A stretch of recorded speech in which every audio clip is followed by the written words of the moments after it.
Hello!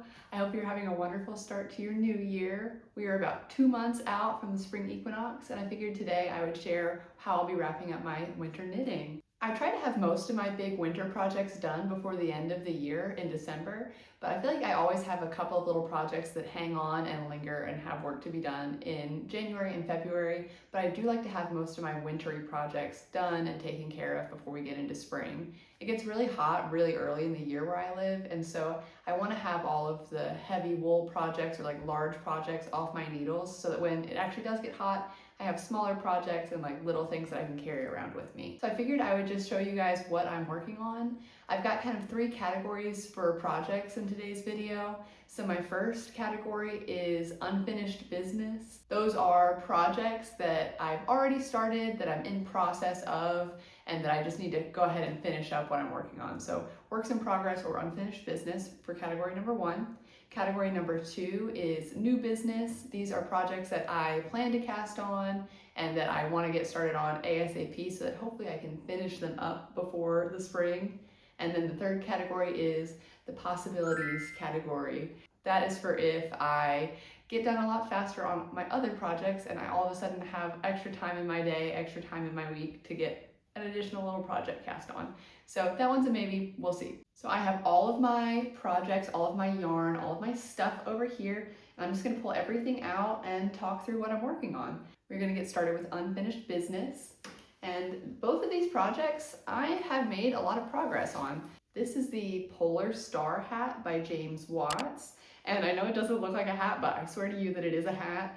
It is worked flat and then you end up seaming it into a cone so it turns into like a giant Santa Claus hat, which I just think is so fun and so silly. This pattern came out in 2024, which is the first year that I started knitting.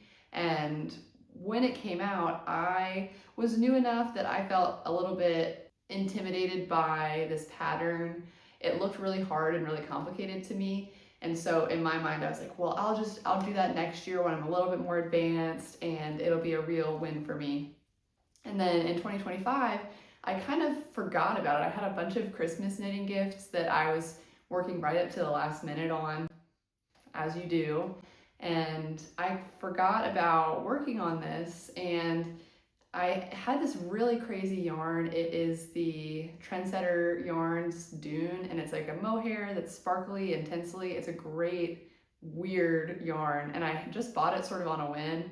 I didn't have a plan for it, and so when I got to the end of 2025, I wasn't really planning on casting this on, and I was like, well, I'll just do it next year. I'll do it for the holidays for 2026, and that'll be like my Christmassy project, my little gift to myself. And I just decided, you know what, no, like I've waited a year to feel like I was ready to start this project. Like, let me just start it. I've got this cool yarn. Let me just start. The pattern itself is actually not anywhere near as hard as I thought. I think that I totally could have done it as a beginner. It has like a few little like intermediate maybe features, but it's very, very simple and like the pattern is great to follow. But I ended up running out of yarn because I bought that mohair yarn just on a whim. I didn't really plan for what the project was going to be for, and I didn't have enough. And so I had to wait for more yarn to come in. I ordered it and it's in. I can finally keep working on this, so I'm very excited about that. Yes, I've got one more section to do. And I'm actually holding this funky mohair double with this wacky looking, very green, very like, it's yellow green with like little speckles of red in it. So it's pretty funky. It's a sock yarn that I was using for a pair of socks that I made, and I had a little bit left over. I've been waiting for kind of a special project for this too. So this is gonna be probably one of my favorite things that I have made. We'll see if I manage to complete the project satisfactorily for me, but I anticipate this being something that I wear a lot, especially around like Christmas and New Year's, like a little party hat kind of thing. So this is project number 1. So I have to finish the last section. I have to seam up the hat, which will kind of take me a while. I'm not particularly good at seaming, so we'll see. Hopefully it's very forgiving. I don't know. And then there is an I-cord edge on the bottom of this hat, so I will put the I-cord edge on it. And then the hat itself, the pattern has this really cute little decorative star feature where you would have like a pom-pom on the hat. This has like a hanging star that you have to knit. So that is left too. And I think that that is gonna be a little bit hard for me. I actually tried following the pattern just on some different yarn that I had while I was waiting for the yarn for the hat to come in. And that was a little challenging for me. I'm not super great at, I guess, some of the more technical knitting, if you will. The star gets done on double pointed needles, and there's just like a lot of steps and a lot of increases, and maybe I was doing it wrong, but I did think that that one was like a little bit tricky. So I'll have to kind of go back again and see if I can't get that done. But yeah, this is my Polar Star hat. Cannot wait to wear this and get this done. And I'm just like so happy with how these colors turned out. Especially in the sun, it is just like so good. Unfinished business project number 2. This project I did with scrap yarn. And so I am using up old yarn, which I'm very happy about. And this is the Jazz Bandana by Sis Friedens, I believe is how you pronounce it. And this was published on the Hobby website. Let's see if I can get it so you can actually see what's going on. This is going to be a bandana. I'm probably about halfway through, but this is a free pattern on Hobby, like I said, and it is a striped bandana. This has been so much fun. I've been looking for, I had like a little bit of these 2 yarns. This is the Bamboo Pop from Universal Yarns. It's like white and green. I used them to make a shirt a while back. It was the 1993 shirt by Jessie Maid. Here's a picture of it here. But I had this yarn and it wasn't enough to do anything wearable with, really, like shirt-wise with. And I didn't really want to have another green and white shirt after I already made a green and white shirt. And so I've been kind of trying to decide what to do with it. And this, I don't even know how I found this. I think I was just kind of clicking around on Ravelry, and this popped up and it looked fun. And I figured, you know what, why not? Why not? And I had just made my partner a bandana for Christmas. To be honest, I was like a little bit jealous of his. I was like, man, like that's a really cool thing. And like, I don't have a bandana, I want a bandana. So I had to make one. I had to make one, right? So this is it. Ta-da! It's cotton and bamboo. Yeah, cotton and bamboo. So it's gonna be super lightweight. This pattern is awesome. It's like so fun to follow along. And this has been sort of my like nighttime bedtime project. So just totally, it's pretty much a mindless project. It's very relaxing. It is a 4-row repeat and it's very easy to memorize. So would 100% recommend this pattern for anybody wanting a stripy bandana. I think it would look cool even if you didn't want stripes. If you wanted to do it in a solid or like a variegated yarn, I think it would be awesome. So yes, I've got this little guy looking cute. So I would say I've been trying to decide how much bigger I want to make it before I start doing the decreases. And I'm not exactly sure. I have a really horrible habit of deciding that something is big enough, and I'm not thinking about it from like a factual observation perspective. It's like coming from an emotional perspective of like, I feel like this should be big enough because I feel like I've been doing this for so long. And so I'm trying really hard to remain objective and facts-based on this decision. So I think that I am very close to wanting to do the decreases because I don't want this to be a huge like shawl kind of bandana. I want this to be something that's nice to wear on a cool summer day or a warm spring day as an accessory, or possibly even to actually hold my hair back. So I don't want it to be too big, but I also don't want it to be too small. I'm about at the point where I want to decrease almost. And then this pattern has an I-cord edge that goes around the whole thing. I am gonna wait until I finish to decide if I want to do the I-cord edge. I don't know, I think it could be cool, but I also kind of like it without the I-cord edge. I feel like it looks, I don't know, I feel like the big thick I-cord edge line might detract from the vertical stripes, but I don't know, probably what I'll do is I'll finish it. I'll probably even block it without the I-cord edge and decide, because the actual edge is a little bit unfinished looking, and so I think the I-cord edge would make it look a little bit cleaner. I kind of like it without the I-cord edge. I don't know, what do y'all think? What do we think about that? But anyway, that's the Jazz Bandana. So those are my 2 unfinished business projects. So they're both little projects. I think I should be able to wrap those up pretty quickly, particularly the Polar Star hat. I'd like to go ahead and finish that up and get it off my needles. The Jazz Bandana, that's been like a nice evening project, so I'm not in any particular rush to finish it. and that'll just happen when it happens. I'd like for it to be done before the end of winter so that I can hopefully start wearing it in the spring once it's a little bit warmer. On to new business. And this I am so excited about. So I am going to make a sweater. This will be the third sweater I have ever made. So I made a step-by-step sweater by Florence Miller as my first sweater. This is it here somewhere. And I'm really proud of how that turned out. It was my first sweater ever, and I think for like a first project, it was really good. It was really good. It kind of like, you know, I learned a lot from it. The pattern was easy to follow. The YouTube video explanations that she posted were easy to follow. It really gave me like a good sense of how not overly complicated making something that feels complicated can be. So I like loved doing that sweater the first time around. There were some things that I would have done differently with that sweater now that I've like learned a little bit more about knitting things that need to fit me. So I didn't do the German short row shaping that she recommends on the chest to help the sweater actually sit nicer on your chest. And I think what I did is I left a big like turtleneck at the top of the sweater, and she had different options for how you could do your neck. And I wanted a tall one that could then like fold down once or twice.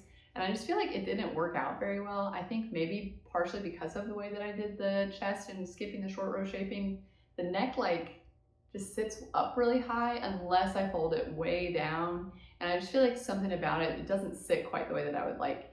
And then I also did the thing where I felt like I had knitted long enough, and surely the sweater was long enough for me that I stopped early. You know, it does fit me, the sweater does fit me, but it is a little bit shorter than I would prefer a sweater to be. So I kind of would like to circle back to that sweater, and I'm planning on making another one. And I actually have this yarn that I have been waiting to decide what kind of sweater I want to make with it. I'll show it to you now. Let me grab my bag out. So I just have one ball of it here right now, but this is Lang Yarns Cloud Tweed, and this is it. I think it is so pretty. Like this red and salmony color with like these sort of purple, darker colored speckles in it. So I'm going to do the step-by-step sweater with this, and I'm going to make this second version of the step-by-step sweater more what my vision of how I want my sweaters to fit. I believe I did a size medium in the first step-by-step sweater that I made, and so I think I might want it to be like a little bit more oversized. So I think I'm actually gonna go up to the size large just to get a little bit more room, and like, I don't know, I just want it to fit a little bit more loose, I guess. And especially because for like a thick sweater, I do like wearing long sleeve shirts underneath it. And with my previous one, it fits me wonderfully and it's very nice and snug. Like it's not too tight or anything, but I really don't like wearing anything underneath it. Yeah, this is my yarn. One thing I am worried about with this yarn is, I don't know if you can tell on the camera, but it is very, very, very, very, very fuzzy. So fuzzy. It's gonna feel amazing to wear it, but I'm a little bit worried that it's gonna pill and that it's gonna not wear very well. And especially like, I do think that I'm a little bit hard on my clothes. I've been trying to be better about it, because now that I've started making my own clothes, I really want to take care of the stuff that I've spent the time on. So I am a little bit worried about how this is going to work. This is one that I think maybe we'll just go with it and we'll see. We'll just go with it and we'll see. I'm not too worried about it. You know, I would like for this to turn out nicely, but if it ends up being something that doesn't quite wear the way that I want it to wear, that, you know, I haven't made that many things. And so I think that maybe this can just be like a learning experience. So the things that I want to do differently with this step-by-step sweater versus my first one: larger size. I want to do the German short row shaping as recommended by the pattern, not wimp out on it. And I want to do kind of a different style of finishing on the cuffs of the sleeves and on the hem, and probably a different neck too. The second sweater that I ever made was the Cloud Sweater by Petite Knit, and I really liked the way that she had you do the sleeves and the hem, where it was all stockinette all the way down the sweater, but then you had like a half an inch, I think, of ribbing and then more stockinette. So you get a rolled cuff or a rolled hem, but it has a little bit more control to it, where it stops rolling where the ribbing is. And I thought that was such a cool touch, and I really liked how that looked. And I have really enjoyed how that looks on me when I wear the sweater that I made. So I kind of want to take some features of the cloud sweater and combine it with the base pattern of the step-by-step sweater and smush them together to hopefully make something that I really love. So that is my third sweater. I'm very excited about this sweater, and I'm gonna wait to cast this on until I finish the polar hat, and this will be like my next big thing, because once I cast this on, I really want to be able to focus all of my attention on this and hopefully get it done in a couple of months, which would be pretty fast for me. I'm not a speedy knitter when it comes to stuff like this, but I'm excited, looking forward to it. Bring it on. Okay, and that brings us to our last category, the possibilities category. And I only have one project in this category as well. Now this one is a little bit different than the others. This was actually a Christmas present from my mom. She got me a knitting kit. This is a pattern by Woolly Wormhead. It's the Rhinebeck Hat. And what she got me is the pattern, which is in this little booklet, and also she got me some yarn that goes with it. So this is the yarn. It is like this really funky turquoisey tealy color, and then this is like it's purple and orange, and it's even got like a little bit of like gray in there, and then all the way down to black. And these are intended to go with the Woolly Wormhead hat. Let me look. Yeah, I'm very intrigued by the way that this hat is made. It's got all kinds of new techniques to me. So it's got different stuff like knitting backwards and doing like sideways floats for color work. So I've never done any of that. And to my understanding, you're doing like German short row shaping, but also I think what you're doing is you're knitting the hat in different sections and then you're seaming it together. Although I guess I don't really know yet because I haven't spent that much time on it. But this is just this is a hat that I probably would never have picked this out to make it, just because, to be honest, it looks like a little bit above my skill set. This looks like it's gonna be a challenge for me, but that's good, that's good. I mean, everybody's gotta learn sometime. I think that I tend to be a little bit too cautious with stuff, and if I think something's too hard and that it's like not gonna be a success for me with knitting, I tend to shy away from it.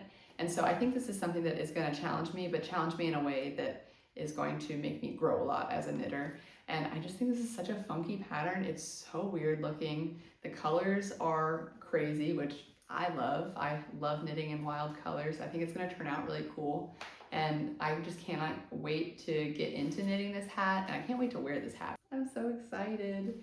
And you know, this is one that if I don't get into it in the next couple months, I might end up doing it in the spring, but more likely than not, I would just set it aside and have it be like a fall project so that I can have it to wear in the winter. So this is one that will absolutely get made at some point, whether it's now or later, I'm not exactly sure, but either way, it's so cool. And I've never had a knitting kit before, and I don't know, I think it's awesome. I of course love getting to pick out patterns and pick out colors and textures and stuff when I'm deciding my own ideas about what I want to knit and what I want to make, but there's something so fun and so like relieving isn't the word, but like pressure's off a little bit when you've already got your pattern here, the yarn has been picked out for me, and now my job is just figure out how to make it. And so I think that that's going to be really cool, and I can't wait to like make it and show my mom, and I know it's going to make her really happy. And yeah, this is just a really sweet gift that I thought was incredibly thoughtful, and I'm excited to get to use it. Okay, so that is it for my winter plans for the next couple of months. I kind of wanted to just get it out there, what I'm planning on doing. I feel like it helps me stay focused on my goals if I'm sort of checking in with myself every couple of months and thinking about like, okay, what am I working on now? What do I want to do next? Where do I see myself going? And so this is that. This is my plan. This is me putting it out there so that I can remember what I'm trying to do, and maybe I can hold myself accountable for what I'm trying to do. And yeah, that's it for my next couple months of knitting. I may end up adding some stuff on, or you know, if I fall behind, I fall behind. But part of the fun of knitting is getting to work on stuff slowly and not rushing through. I think that when I first started knitting, I had the mentality of I've got to knit more, and I've got to knit more, and I've got to knit. And there's a lot to be gained from quantity knitting. I think especially early on, just getting the practice in, the physical practice of making the stitches and doing stuff. But now I'm still very much in the beginner category, but I think that there's a lot more for me to be gained by taking the time and really thinking about what it is that I'm doing and trying to learn from each project before jumping into another project. And that is the end of this video. I hope that you enjoyed watching, and I hope that you are working on something that is fun for you, and I'll see you next time. Bye!